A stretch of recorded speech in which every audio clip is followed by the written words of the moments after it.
Hello, happy solstice, day 21 of VLOGMAS. Today I wanted to talk to you about how to handle negativity online. I'm going to share with you my experiences and perspectives, opinions, and some advice for you if you are thinking about becoming an online content creator. So I'm inspired to make this video because today I received two very funny negative comments on one of my videos called Why I Hate Christmas, and someone said that I look like a typical feminist who was alone eating cat food and drinking wine. And I thought, well, I'm not alone. I don't eat cat food because I'm a vegan, and I don't drink wine because I'm sober. And then they left another comment saying I looked like I was a lot of fun, and I thought, wow, I think it's really sad to be consuming content just to kind of make negative comments, because that kind of thing is not fun. But nonetheless, I am going to leave those comments there. I'm not going to reply, and they were kind of bemusing, and I wanted to use this opportunity to share some of my perspectives on how I handle negativity online, because it's anyone who is online is going to get some negativity, and it's not just content creators, it's also people who have just any social media account. You're always going to have some people that you might know or that just seen your content and leaving something that's negative. It's very, very important not to take these things personally. You can use it to inspire you to do something good, to transmute the negative into something positive. That's something that I try to do. For me, it's been a gradual process of getting used to being online and getting used to receiving comments from strangers online who don't know how hard I work. Oh my God, who don't know who I am. I don't know what my struggles are. They just see some content that might trigger them in some ways. And also, I'm very grateful for all the positive comments I get as well. I'm very grateful for that. But over the years, it's been 14 years since I created my website. And very soon after its creation, I started to collaborate with media outlets here in Spain. And one of my biggest growth moments was when I started to write for El País, which is Spain's biggest newspaper. I was writing for the digital version, and I started a sex blog in 2011. So it was really interesting at that time that sexual content was becoming quite more accepted in the mainstream. This was just before 50 Shades as well. I can't remember exactly when 50 Shades was, but it was just before the big phenomenon when sexual content really did come into the mainstream, and female pleasure in particular, and also BDSM. Anyway, this experience really thrust me into the mainstream. And what's interesting about writing on someone else's platform, something that's so mainstream, is that the people who are reading your content are not your followers, they're not your fans. Some of them will be, but they're not in general. People who are, going online to look at the weather or politics news, and then suddenly you get, boom, an article by Venus O'Hara in the corner that looks a bit juicy. So some people were already going in maybe with this negative frame of mind.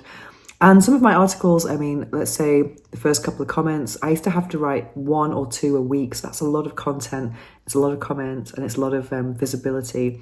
I remember receiving the first few comments on an article. I used to get the email notification every time. It was kind of exciting, especially when the first few were, in agreement with whatever it was I was saying or supporting me.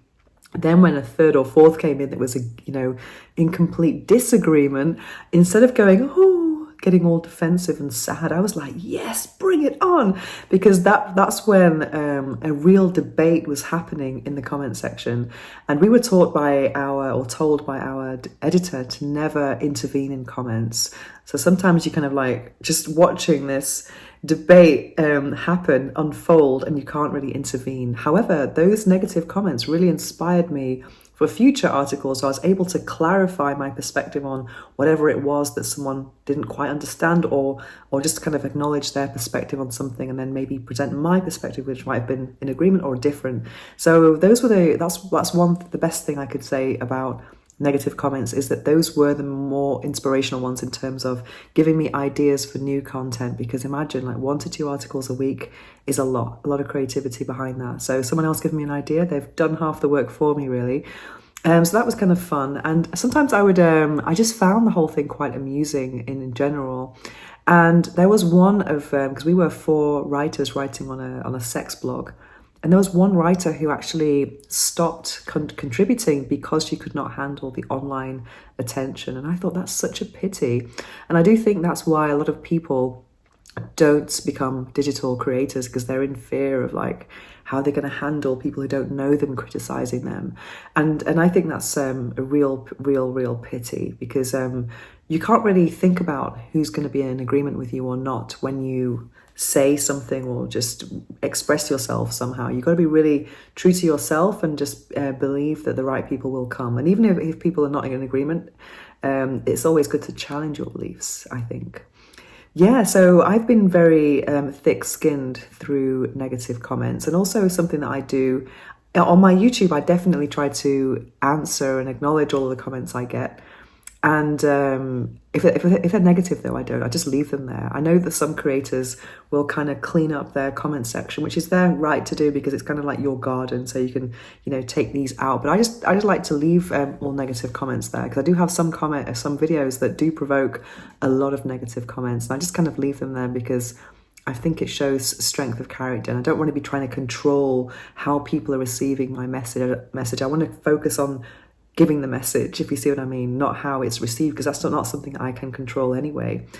I was also inspired to make this video today because yesterday I made an 8-second reel of my very, very, very hairy legs. I haven't shaved for about 3 months, and I thought it would be an excellent opportunity to do some #hairywoman content. And I'm not really a hairy woman, I'm not a body hair activist at all, but I think it's good to show the reality online. I have my whole Instagram is #nofilter, which is amazing because you see so much, fake. You see a lot of fake content online anyway, filters, and then retouched and what have you. So I think it's kind of good to show. Also, for me, it was like showing a little bit of my humorous side. This is not how most people would want to present themselves in the world, but this is how it is. Because also one of my friends was telling me that, once winter comes and we start wearing trousers and jeans more, we feel a bit more lazy in terms of shaving your legs. I don't know if that's your case, but that's definitely how it is for me. And I know I'm not alone in that. So I thought I would kind of like share that with the world. So I received some comments were like, "Ooh, sexy." And then some women were saying, "Oh yeah, me too." So that's kind of cool. But then there were people with sending, vomiting emojis, and then people telling me it was disgusting. Even one of my friends told me it was like, oh, she couldn't look because it was like she wanted to throw up. And I just thought, whoa, this is how we are in our natural habitat. We would be all hairy. So why is it vomit worthy? I just think it was quite sad. So I'm really glad I actually uploaded that reel actually now. So it's also inspired this video. But again, I would like to really highlight the idea to you, or convey the idea that if you are thinking about becoming a digital creator, don't let any negativity hold you back. It's very, very, very important. And it's also good not to take it personally. And sometimes as well, I think negative comments are a sign of growth and success. You cannot expect to have influence without any negativity. I think it's very important to realize that. I mean, you could do one thing and just put your head in the sand and not read any comments, but I do like to read comments because I do want to intervene and connect with those who are giving me the positive comments, and just to show my gratitude. So I am going to see the negative ones. But I think it's important to acknowledge that that's a sign of growth. And also, if you want to get more popular, get more influence, there's going to be more of that. So it's good to get used to it. Yeah, but what really hurts is when people that know what's behind the scenes, what's going on when I'm in my offline life, when they make negative comments. That's what really hurts me personally. People friends, acquaintances, family, who are criticizing me, or they know how hard I work, and then there's some kind of killer comment that comes from that because they're not having a good day. That kind of thing really does bother me.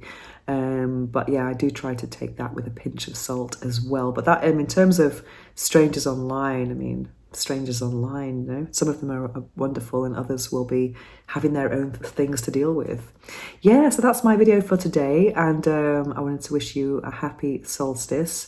I'm going to be doing a ritual later with my sorceress friends and my sorcery sisters, and then I'll be back tomorrow with some more Vlogmas. And yeah, thank you for being here and supporting me on this journey of daily uploads. Thanks for watching. Mwah. Also, if you have any comments or any suggestions for new videos, don't hesitate to leave a comment below because I'll definitely read them. And also contact me at venus@venussahara.org if you don't want to have your comment visible. Mwah. Thanks.